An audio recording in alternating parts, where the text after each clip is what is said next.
Hi dears, നമുക്കിന്ന് വാദം കൊല്ലിയെ പരിചയപ്പെടാം. എക്കാന്തേസിയ കുടുംബത്തിലെ ജസ്റ്റീഷ്യ ജെഡറുസ എന്ന സസ്യനാമത്തിൽ അറിയപ്പെടുന്ന ഒരു ചെടിയാണ് വാദം കൊല്ലി.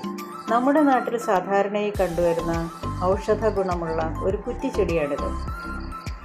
ബ്രൗൺ നിറത്തിലുള്ള തണ്ടുകളും നേർത്ത നല്ല പച്ച നിറമുള്ള ഇലകളോടുകൂടി ചെറിയ പൂക്കളും ഉള്ള ഒരു ഔഷധ സസ്യമാണ് വാദം കൊല്ലി.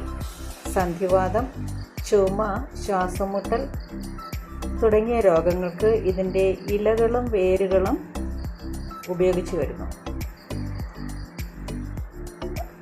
നീർവാർച്ചയുള്ള മണ്ണിൽ ഇത് സർവ്വസാധാരണമായി വളരുന്നു. എല്ലാവർക്കും പരിചയപ്പെടാം.